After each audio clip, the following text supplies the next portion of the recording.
Shalom Bapak Ibu yang dikasih oleh Tuhan. Pada hari ini kita mau menyiapkan hati dan pikiran kita untuk ditaburi kebenaran firman Tuhan. Untuk itu kita bersatu di dalam doa. Bapak, kami sungguh mengucap syukur kepada Tuhan untuk pada hari ini kami boleh menikmati cinta kasih oleh Tuhan yang Tuhan berikan bagi kehidupan kami. Oleh itu Tuhan, kami menyiapkan hati kami untuk ditaburi oleh kebenaran firman Tuhan. Terima kasih Bapa, terima kasih Tuhan Yesus. Inilah doa ucapan syukur kami hanya di dalam nama Tuhan Yesus. Haleluya. Amin.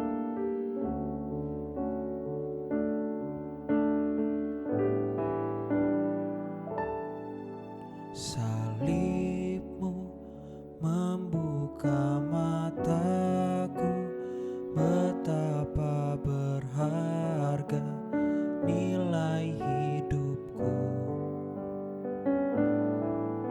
menanggung semua dosaku, berikan hidupmu menggantikan diriku,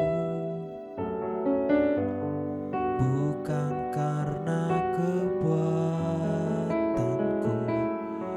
anugerah yang selamatkanku. Yesus, apa arti hidupku bila kau tak berikan nyawamu yang terbaik tersedia bagiku. Ku bersyukur atas kasih karunia-Mu.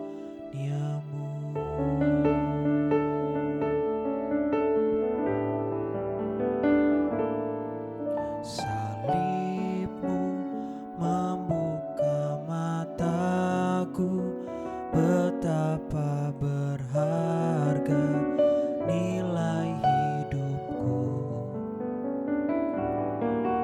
menanggung semua dosaku, berikan hidupmu menggantikan diriku, bukan karena perbuatanku, anugerah yang selamatkanku. Yesus, apa arti hidupku bila kau tak berikan nyawamu yang terbaik tersedia bagiku. Ku bersyukur atas kasih karunia-Mu.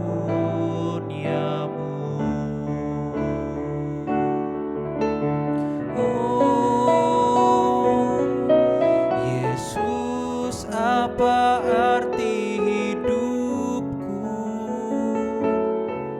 bila kau tak berikan nyawamu yang terbaik tersedia bagiku. Ku bersyukur atas kasih karunia-Mu. Apa arti hidupku bila kau tak berikan nyawamu yang terbaik tersedia bagiku. Ku bersyukur atas kasih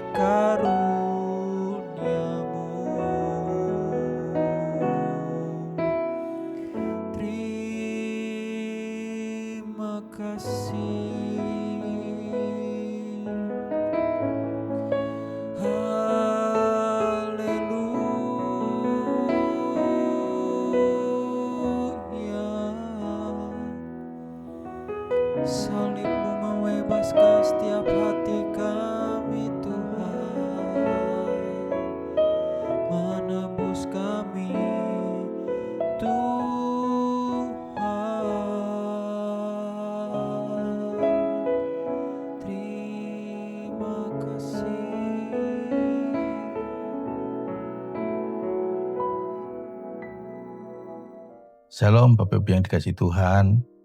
Mari sebelum kita merenungkan firman Tuhan, kita terlebih dahulu berdoa. Bapa, kami bersyukur untuk malam hari ini, di mana Tuhan masih memberikan kesempatan bagi kami untuk belajar tentang kebenaran firman-Mu.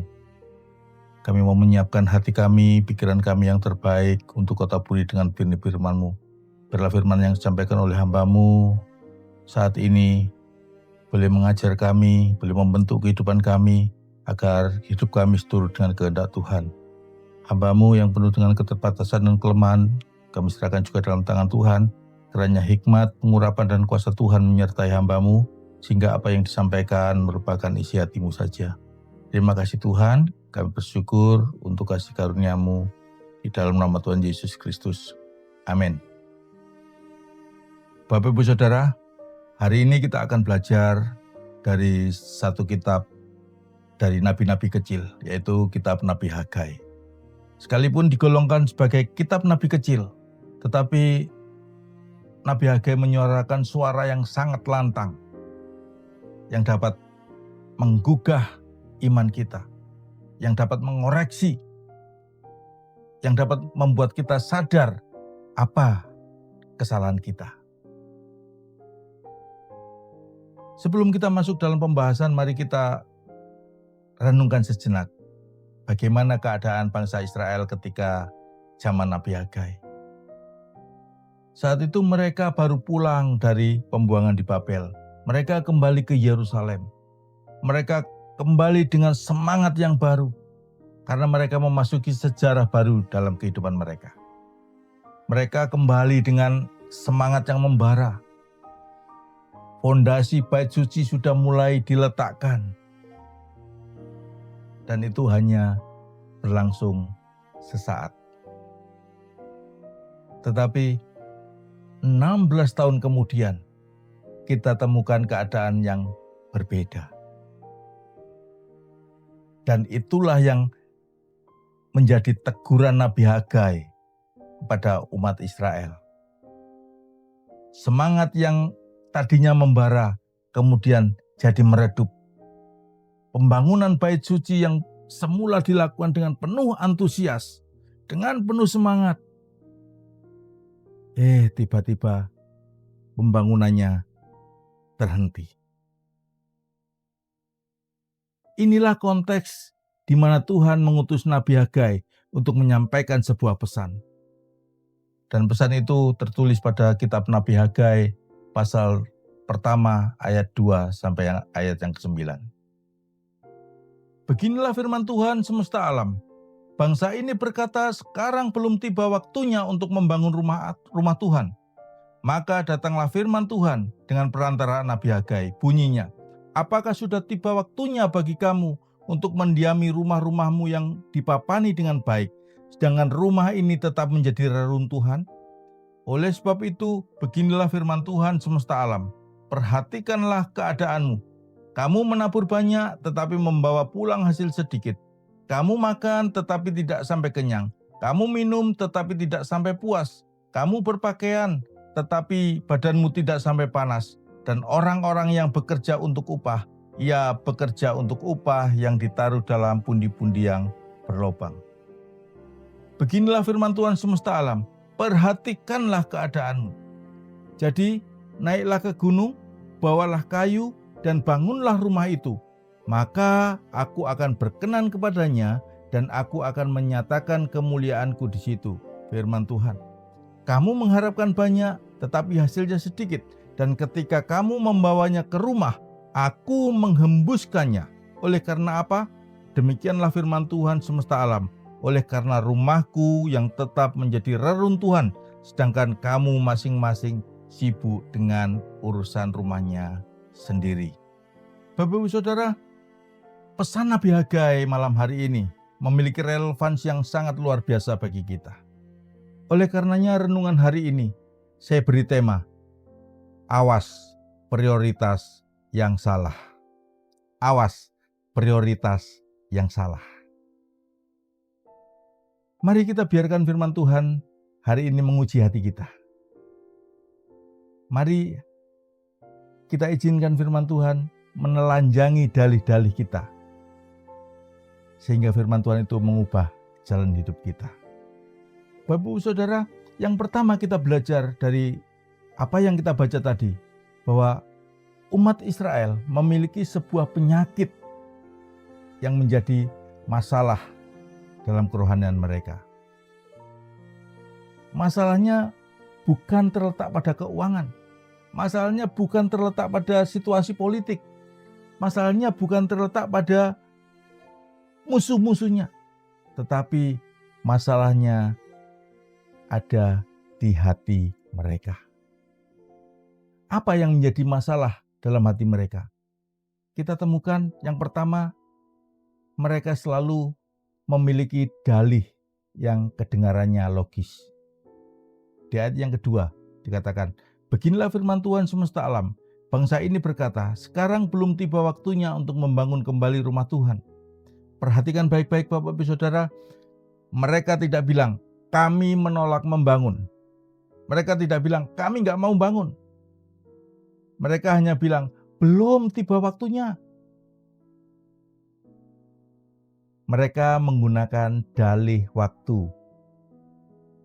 Mungkin mereka berkata, ekonomi lagi sulit ini. Kita masih belum pulih dari pembuangan. Maka kita harus mengumpulkan cukup uang dulu supaya ekonomi keluarga kami lebih stabil. Mungkin ada yang berpikir, wah musuh-musuh kita ini masih mengintai kita. Mereka masih tidak senang dengan keberadaan kita. Maka biar suasana stabil dulu, baru kita membangun kembali bait Allah. Bapak Ibu Saudara, kalau dalam pandangan manusia, apa yang mereka katakan itu merupakan sesuatu yang logis, yang masuk akal. Kenapa? Karena dalam kurun waktu 16 tahun, perekonomian mereka pasti belum pulih benar. Mereka masih harus berjuang demikian rupa. Mereka harus berjuang dengan keras supaya mereka memiliki keadaan ekonomi yang stabil. Tetapi Bapak Ibu Saudara, di mata Tuhan, dalih logis itu tidak lebih dari dinding keengganan. Tembok penolakan. Ini adalah tanda bahwa hasrat untuk membangun kembali rumah Tuhan itu telah digantikan oleh rasa cuek. Itu sudah digantikan oleh ketidakpercayaan. Bapak Ibu Saudara, bukankah kita sering melakukan hal yang sama? Kita merasa belum waktunya untuk melayani Tuhan. Kita merasa belum saatnya untuk sungguh-sungguh mencari Tuhan. Karena alasan ini dan itu, ini dan itu, ini dan itu. Kita harus hati-hati dengan dalih-dalih semacam itu. Kita jangan sampai dianggap Tuhan sedang membangun dinding keengganan. Jangan sampai Tuhan menganggap kita sedang membangun tembok penolakan. Oleh karenanya, Tuhan merespon dengan satu pertanyaan yang menusuk. Tuhan membalas dalih mereka dengan sebuah pertanyaan yang sangat tajam dan menohok. Di ayat yang ketiga dan keempat dikatakan demikian, apakah sudah tiba waktunya bagi kamu untuk mendiami rumah-rumahmu yang dipapani dengan baik, sedangkan rumah ini tetap menjadi reruntuhan? Bapak Ibu, ini adalah sebuah kontras yang sangat menyakitkan. Di satu sisi ada bait suci, ada rumah Allah yang reruntuhan. Dan di sisi lain ada rumah-rumah mereka sendiri yang dipapani dengan baik. Dipapani ini bukan sekedar punya atap. Enggak loh. Ternyata dipapani di sini memiliki pengertian bahwa mereka sudah menggunakan kayu-kayu yang berkualitas tinggi. Mungkin diimpor dari kerajaan-kerajaan tetangga mereka. Itu semua mereka kumpulkan untuk menghiasi rumah mereka. Artinya apa? Artinya mereka tidak kekurangan uang. Mereka memiliki uang. Mereka memiliki waktu. Mereka memiliki energi. Tetapi mereka mengerahkan semuanya itu untuk kepentingan diri mereka sendiri. Tindakan mereka ini adalah bukti nyata bahwa mereka lebih mementingkan kenyamanan pribadi di atas kemuliaan Allah. Ini adalah dosa yang sangat mendasar, dosa prioritas yang terbalik. Kita telah membalikkan rumus ilahi yang seperti diajarkan oleh Tuhan Yesus. Carilah dahulu kerajaan Allah dan kebenarannya, maka semuanya itu akan ditambahkan kepadamu. Mereka, umat Israel, dan mungkin juga kita saat ini, kita sedang mencari dahulu rumah sendiri, baru kalau ada sisa, mencari rumah Tuhan. Ironis sekali, bukan? Bapak Ibu Saudara, dosa prioritas ini memiliki konsekuensi yang sangat fatal. Tuhan memanggil mereka untuk melihat akibat dari jalan hidup mereka. Tuhan berkata, oleh sebab itu beginilah firman Tuhan semesta alam, perhatikanlah keadaanmu, atau pikirkanlah baik-baik jalanmu. Tuhan tidak menyalahkan mereka tanpa alasan. Tuhan menyuruh mereka melakukan introspeksi. Tuhan ingin mereka menghubungkan titik-titik antara prioritas rohani mereka yang mengabaikan Tuhan dengan mengabaikan rumah Tuhan dalam kondisi yang reruntuhan, dan kondisi fisik mereka yang sedang mengalami hidup yang sulit. Tuhan ingin mereka menghubungkan titik-titik antara prioritas rohani mereka, yaitu mengabaikan Tuhan, dengan kondisi fisik mereka yang sedang mengalami masa-masa yang sulit.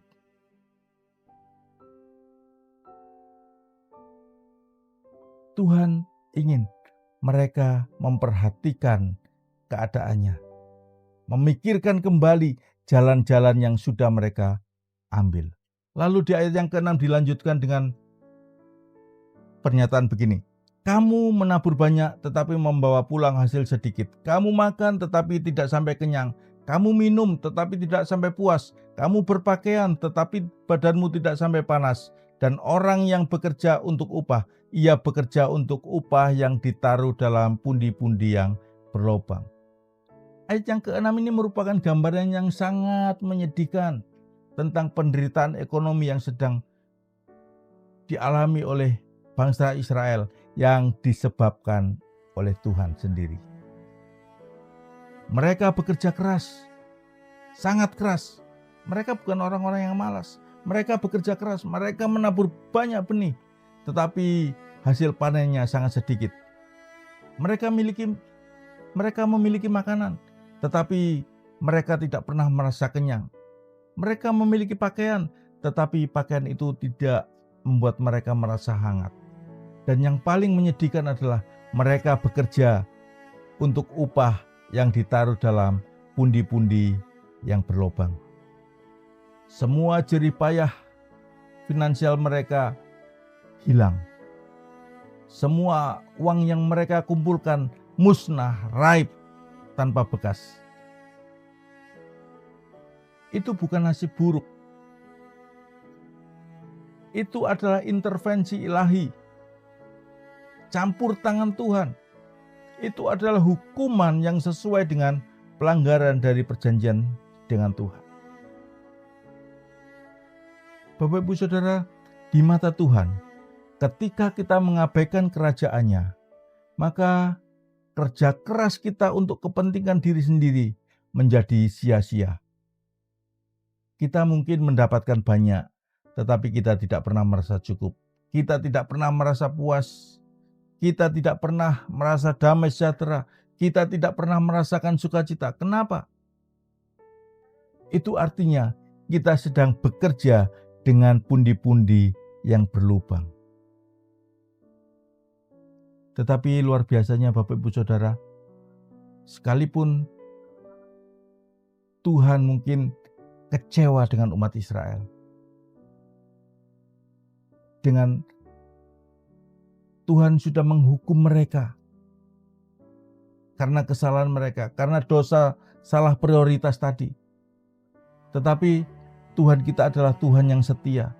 Ia tidak membiarkan umatnya dalam keadaan terpuruk terus menerus. maka dia memberi solusi kepada umatnya.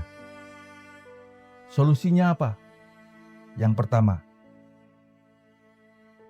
Tuhan mengajak umatnya kembali melakukan introspeksi. Perhatikanlah keadaanmu. Di ayat yang ke-7, Tuhan mengulangi panggilannya. Perhatikanlah keadaanmu. Kalau yang pertama tadi Tuhan ingin mengajak umatnya memperhatikan keadaannya, membandingkan keadaan rumah Tuhan yang reruntuhan dengan kondisi kehidupan mereka yang mapan.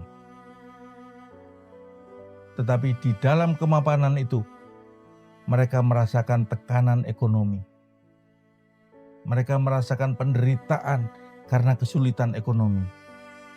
Karena ada campur tangan Tuhan di sana yang menghembuskan semuanya itu. Maka di ayat yang ke-7 ini, Tuhan mengajak umatnya, perhatikanlah keadaanmu. Tuhan ingin umatnya membandingkan apa yang mereka lakukan dengan prioritas mereka, dan kemudian dibandingkan dengan apa yang akan mereka alami ketika mereka mengutamakan Tuhan, ketika mereka menuruti kehendak Tuhan. Setelah itu, maka Tuhan memberikan instruksi, Tuhan memberikan perintah. Naiklah ke gunung, bawalah kayu dan bangunlah rumah itu. Maka aku akan berkenan kepadanya dan aku akan menyatakan kemuliaanku di situ, firman Tuhan. Jadi Bapak Ibu Saudara, solusinya adalah bertindak dengan ketaatan. Bukan lagi dengan berdalih belum waktunya, melainkan segera bertindak. Mereka diminta meninggalkan kenyamanan rumah yang dipapani dengan baik dan kemudian pergi naik ke gunung untuk mencari bahan bangunan yang diperlukan untuk rumah Tuhan. Sebagai imbalannya, luar biasa Tuhan. Ketika umatnya taat, pasti ada sesuatu yang akan diberikan kepadanya. Tuhan memberikan 2 janji yang sangat agung di sana. Yang pertama adalah, aku berkenan. Tuhan akan menerima mereka, Tuhan akan menerima usaha mereka dengan senang hati. Sekali lagi, aku akan berkenan. Artinya Tuhan akan menerima umat Israel kembali. Tuhan akan menerima segala usaha yang sudah mereka lakukan untuk rumah Tuhan dengan senang hati. Artinya Tuhan disenangkan. Ketika Tuhan sudah disenangkan, ketika Tuhan sudah berkenan, maka kemudian Tuhan akan menyatakan kemuliaannya. Kehadiran Tuhan, keagungan Tuhan akan memenuhi bait suci itu kembali. Artinya mereka akan melihat kemuliaan Tuhan yang megah seperti dulu hadir di bait suci.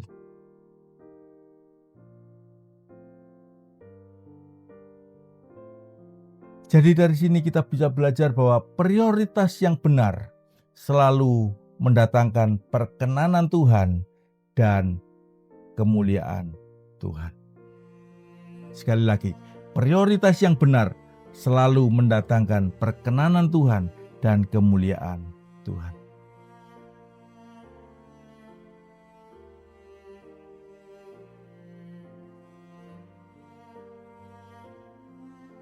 Kalau kita tidak taat, maka konsekuensi yang kita alami adalah Tuhan yang menghembuskan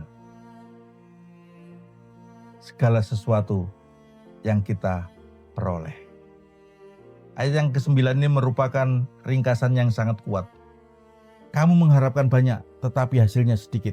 Ketika kamu membawanya ke rumah, aku menghembuskannya. Oleh karena rumahku yang tetap menjadi reruntuhan, sedangkan kamu masing-masing sibuk dengan urusan rumahnya sendiri. Kalau kita tidak taat, maka yang terjadi adalah Tuhan menghalau segala berkat-berkat yang terbaik untuk kita. Dan kita akan masuk dalam padang gurun ekonomi yang sulit. Siapa yang menyebabkan hasil mereka sedikit? Siapa yang membuat pundi-pundi mereka berlubang? Jawabannya jelas, Tuhan sendiri. Karena Tuhan sudah berkata, aku menghembuskannya. F.B. Meyer menafsirkan ayat ini demikian. Tindakan Tuhan ini adalah hukuman ilahi yang disengaja. Tuhan secara aktif menghilangkan berkat dari pekerjaan mereka agar mereka sadar. Jadi mengabaikan Tuhan adalah sama dengan bekerja untuk upah yang hilang dengan sia-sia. Sebab Tuhan yang menghalangi berkat itu. Luar biasa sekali. Pesan yang sangat mengerikan disampaikan oleh Nabi Hagai. Ketika kita salah menempatkan prioritas. Bapak Ibu Saudara, Tuhan melakukan ini semua karena Dia cemburu.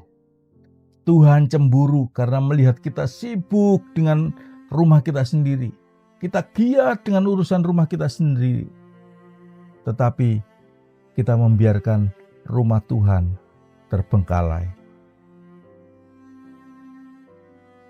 Bapak Ibu Saudara, bait suci yang disampaikan oleh Nabi Hagai saat ini telah digantikan. Hari ini gereja adalah tubuh Kristus. Dan yang lebih penting adalah hati kita adalah bait Roh Kudus. Seperti yang disampaikan oleh Rasul Paulus dalam 1 Korintus 3 ayat 16. Jadi pesan Nabi Hagai ini menantang kita. Bagaimana kondisi rumah Tuhan dalam hidup kita saat ini. Mari kita tinggalkan dalih belum waktunya. Apa yang membuat kita menunda untuk melayani Tuhan? Apa yang membuat kita menunda untuk berdoa? Apa yang membuat kita menunda untuk kita membaca dan merenungkan firman Tuhan? Apa yang membuat kita menunda untuk hidup lebih serius dengan Tuhan?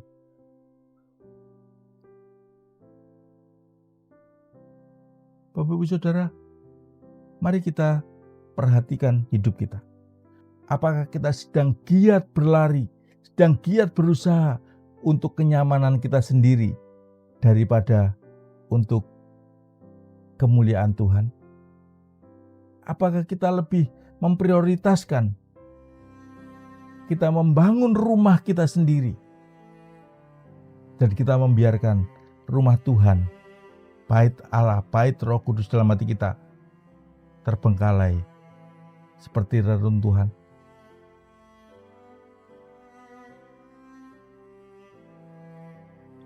Hagai juga mengajak kita untuk memeriksa apakah pundi-pundi kita berlubang. Jika kita merasa cemas, kita merasa khawatir, kita merasa hampa, dan kita merasa tidak puas, padahal kita memiliki segala-galanya, maka berhati-hatilah. Mungkin itu tanda bahwa Tuhan sedang menghembuskan sukacita. Tuhan sedang menghembuskan damai sejahtera jauh dari kita. Mungkin itu adalah tanda bahwa Tuhan sedang menghembuskan sukacita. Tuhan sedang menghembuskan damai sejahtera dari kita. Jadi mungkin itu adalah sebuah teguran pada kita bahwa prioritas yang sedang kita kerjakan adalah salah. Karena apa? Karena prioritas kita semata-mata untuk kepentingan diri kita sendiri, bukan untuk kerajaan Allah. Yang ketiga, Nabi Hagai juga mengajak kita untuk melakukan tindakan ketaatan. Kita perhatikan keadaan kita. Tuhan memanggil kita untuk bertobat dan bertindak dengan segera. Mari kita ambil komitmen baru saat ini. Kita membangun kembali bait suci dalam hati kita dengan membawa kayu yang terbaik, menyediakan waktu yang terbaik, bukan waktu yang sisa. Kita memberikan energi yang terbaik kita, sumber daya kita yang terbaik untuk Tuhan. Sekali lagi, bukan sisa-sisa, bukan kalau kita ada waktu, bukan kalau kita ada sisa, bukan kalau masih punya tenaga. Tetapi kita prioritaskan selama kita masih punya waktu yang terbaik, prime time, punya energi yang masih fresh, masih segar. Kita masih punya sumber daya yang terbaik. Mari kita prioritaskan untuk Tuhan. Jalin keintiman dengan Tuhan terlebih dahulu, supaya segala sesuatu berjalan di dalam kehendak Tuhan. Kita juga diajak oleh Nabi Hagai untuk menempatkan Tuhan di tempat yang pertama dan yang terutama dalam setiap hal dalam hidup kita, dalam setiap keputusan kita, dalam setiap rencana kita, dalam setiap mungkin anggaran keuangan yang sedang kita susun. Kita menempatkan Tuhan sebagai prioritas yang pertama dan yang terutama. Bapak Ibu Saudara, ketika umat Israel menaati Hagai, maka Tuhan memenuhi janjinya. Pekerjaan mereka diberkati. Ketika kita pun menempatkan Tuhan di tempat yang terutama dalam hidup kita, kita mengutamakan kerajaan Tuhan dan kebenarannya, maka Dia akan berkenan kepada kita. Dan kita akan melihat kemuliaan demi kemuliaan dinyatakan Tuhan melalui hidup kita. Bukankah ini merupakan sebuah jalan menuju kepuasan yang sejati? Bukankah prioritas yang benar ini merupakan sebuah jalan menuju berkat yang sejati? Jadi Bapak Ibu Saudara, prioritas yang benar, yang menempatkan Tuhan di tempat pertama dan terutama, itu merupakan satu-satunya jalan untuk menuju kepuasan yang sejati, untuk dapat menikmati berkat ilahi yang sejati. Amin firman Tuhan. Mari kita berdoa. Terima kasih untuk firman-Mu yang mengingatkan kami untuk mengutamakan Tuhan dalam segala hal. Ampuni kami Tuhan, yang mungkin kami seringkali berdalih. Kami seringkali merasa tidak ada waktu. Kami seringkali merasa hidup kamilah yang terlebih dahulu harus kami utamakan. Dan memberikan kepadamu sisa-sisa dari waktu kami, sisa-sisa dari tenaga kami, sisa-sisa dari keuangan kami. Ampuni kami Tuhan. Ajar kami mulai malam hari ini untuk memiliki komitmen yang baru untuk menempatkan Tuhan sebagai prioritas yang pertama dan terutama dalam hidup kami. Kami tidak menuntut apa-apa dari Tuhan, karena Tuhan sudah begitu baik dalam hidup kami. Tapi kami percaya bahwa ketika kami menyenangkan Tuhan, itu cukup bagi kami. Itu sangat memuaskan hati kami ketika kami ada dalam perkenanan dan dalam kemuliaan-Mu. Mari Tuhan, kiranya Engkau terus mengingatkan kami, Roh Kudus memampukan kami untuk melakukan segala sesuatu yang diperintahkan Tuhan dengan penuh ketaatan, sehingga hidup kami berkenan dan menyenangkan hati-Mu.